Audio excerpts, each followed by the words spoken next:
20 years from now, one of these two men has $832,000 more than the other. Same starting savings, same monthly budget, same starting point down to the dollar. And the part that's going to bother you, it has nothing to do with the thing I told you mattered in the last video. I was wrong about both of them, not about the math I showed you, about how small I was thinking. Quick catch-up if you missed it. Sam rents and invests the difference. Tom buys and builds equity. I ran the real math on both of those paths already.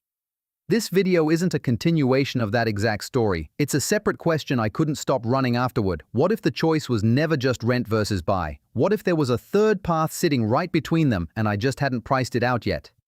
Here's the setup. Same city, same $82,000 saved for a down payment, same $2,100 monthly housing budget either of them could commit to. Except instead of a rental or a starter home, this version buys a duplex. 2 units, 1 mortgage.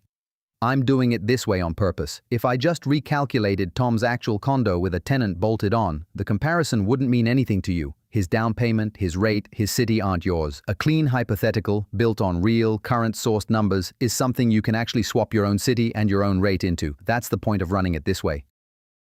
Quick pause. For anyone new here, I'm John. This channel is where I run the actual numbers on financial decisions, mine and the people around me, instead of repeating advice that sounds right. No finance degree, no sponsor telling me what to say. New video every couple of days. Stick around if that's useful. Now, back to the duplex. Here's the actual math, using today's real numbers, not best-case ones. A $410,000 duplex, 20% down, $82,000, the same amount both of them saved. At today's average 30-year rate, 6.7%, principal and interest alone runs $2,117 a month. Add New York's average property tax rate, 1.6%, and basic insurance, and the real total monthly cost of owning that duplex is $2,813, not $2,700. Not a rounded-off guess. The actual number at today's actual rate. He rents out the second unit for $1,550 a month, a real verifiable market rate for a 2-bedroom in this kind of city, not an optimistic guess. That brings his actual out-of-pocket cost down to $1,263 a month. Compare that to the $2,100 budget he already had approved in his own head. He's not breaking even. He's freeing up $837 every single month. Money he was already prepared to spend on housing either way. $837 sounds like nothing. Watch what nothing does for 20 years.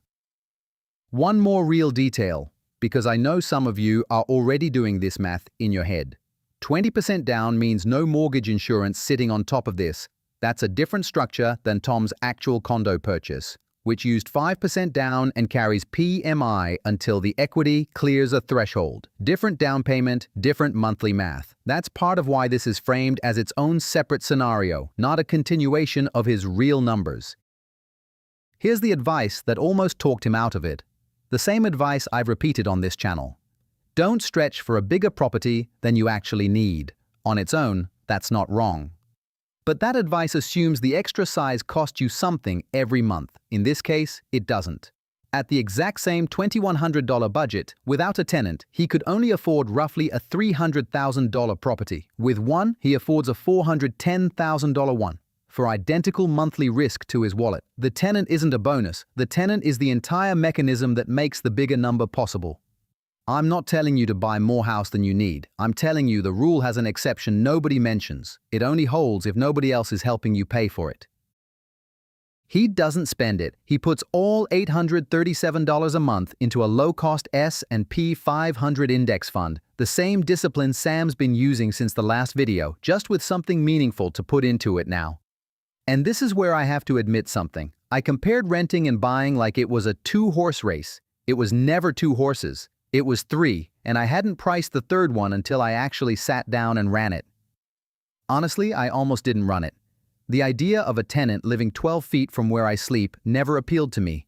That's a real bias, not a financial one, and it nearly kept me from doing this math at all. I want to name that because if the word landlord makes you uncomfortable too, that discomfort is worth noticing. It's not a reason to skip the math. It's a reason to make sure the math is the thing making the decision, not the discomfort.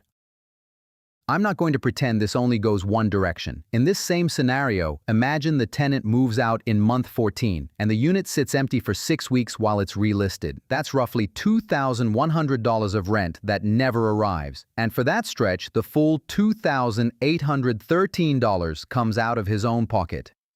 That's real. That's the actual risk profile of this option, and it's the reason the math only works if there's still a cushion behind it, not just the freed up 837, fully committed with nothing held back. One bad stretch doesn't break the 20-year outcome. It would break someone with zero margin. And I'll say plainly who this isn't for. If there's no separate emergency fund behind that $82,000, this isn't the move. The down payment shouldn't be the entire safety net too. If a 2 a.m. call about a broken water heater sounds unbearable, hire a property manager or skip this path entirely. It changes the math slightly, but it's honest math instead of a surprise later. And if there's real uncertainty about staying put 5+ years, the closing costs alone can erase the advantage before it ever compounds. Here's where most people stop the math. Year 1, maybe year 5. That's the mistake. Because somewhere past the middle of this curve, something flips. The portfolio stops being something he feeds. It starts feeding him. Using today's verified numbers, a 10% historical average return on the index side, a 4.2% historical average on home appreciation, both sourced, neither a best-case guess. Here's where all three of them actually land. Sam invested his $82,000 the day he decided not to buy and let it sit. By year 20, that's grown to roughly $552,000. The version of him that bought the smaller place, no tenant, nothing extra to invest. By year 20, his equity plus that small leftover investment totals around $696,000. Solid. Ahead of Sam. Not close to what's coming next.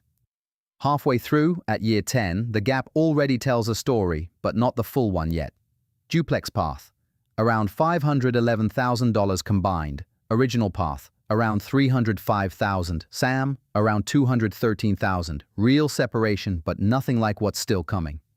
That's the part that would have fooled me too. Year 10 looks like a solid head start, not the beginning of a completely different outcome. The real separation happens in the second half, which is exactly why almost nobody sticks around long enough to see it.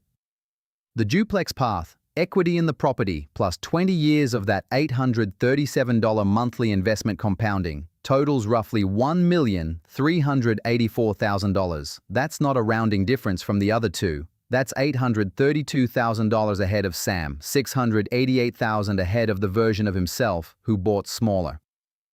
And I want to be honest about what that number actually is, because it's not all spendable tomorrow. A big piece of it is home equity, real but not liquid. You can't order coffee with it. Sam's number is the one that's fully his to move whenever he wants. That difference matters, and I'm not going to pretend it doesn't.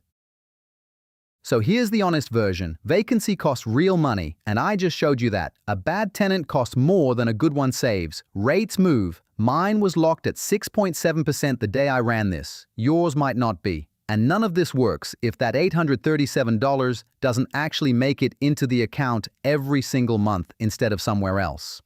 The honest takeaway isn't buy a duplex, it's know this option exists before you choose between the two everyone argues about online. Run your own numbers with your own city's rent, your own rate, your own tax bill. Mine are real, yours will be different.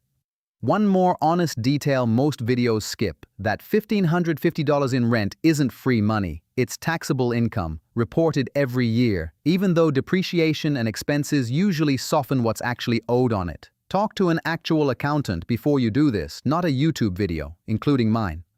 And the $837 I've been treating as fully investable isn't really all investable.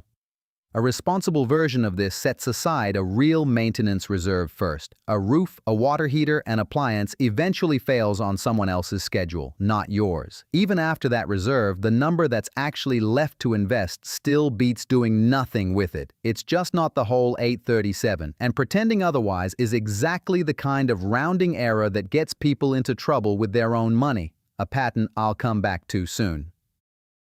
Here's what I didn't put in this video. Knowing the math was never the hard part.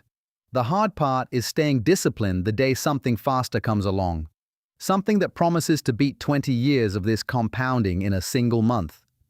Next video, I'm telling you about the 3 weeks I had my finger over a button that could have undone every number you just watched grow.